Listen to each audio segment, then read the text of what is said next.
Hi guys, മത്തൻ കൊണ്ട് നമുക്ക് ഇതുപോലൊരു സ്നാക്ക് തയ്യാറാക്കിയാലോ. അതിന് വേണ്ടി ഞാനൊരു ചെറിയ കഷ്ണം മത്തനെടുത്ത് 2-3 കഷ്ണങ്ങളാക്കി മുറിച്ച് ആവിയിൽ വെച്ചൊന്ന് വേവിച്ചെടുക്കുന്നുണ്ട് കേട്ടോ. ഇനി ഇതിന് വേണ്ടിയുള്ള ഇൻഗ്രീഡിയൻസ് നമുക്ക് തയ്യാറാക്കിയെടുക്കാം. ഷുഗറും ഏലക്കയും ഒന്ന് പൊടിച്ചെടുക്കുന്നുണ്ട്. ഞാൻ ചെറിയ കഷ്ണം മത്തനാണ് എടുത്തിട്ടുള്ളത്. അപ്പോൾ അതിന് ആവശ്യമുള്ള ഇൻഗ്രീഡിയൻസേ ഞാൻ എടുക്കുന്നുള്ളൂ. ആവശ്യത്തിന് മാത്രമേ ചേർക്കുന്നുള്ളൂ കേട്ടോ.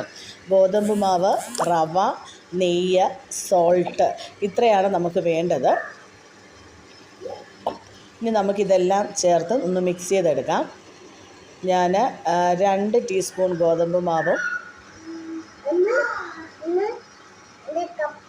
1 ടീസ്പൂൺ റവയും ഇനി പൊടിച്ച് വെച്ചിരിക്കുന്ന ഷുഗറും ഏലക്കയും ചേർത്ത് കൊടുക്കുന്നുണ്ട്. 1 സ്പൂൺ നെയ്യ് ചേർത്ത് കൊടുക്കുന്നുണ്ട്. സോൾട്ടും ചേർത്ത് നന്നായിട്ടൊന്ന് മിക്സ് ചെയ്തെടുക്കുന്നുണ്ട് കേട്ടോ. ഇനി മത്തൻ ആയിട്ടുണ്ട്. ഇനി മത്തൻ നന്നായിട്ട് ഉടച്ച് ഇതിലേക്ക് ചേർത്ത് കൊടുക്കാം.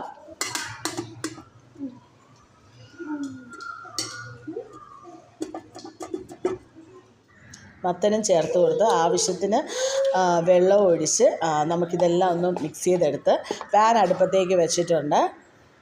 പാൻ ചൂടാകുമ്പോഴത്തേക്കും ഓയിലൊഴിച്ച് നമ്മുടെ മത്തൻ ഇതുപോലെ ഒന്ന് ചുട്ടെടുക്കാം കേട്ടോ.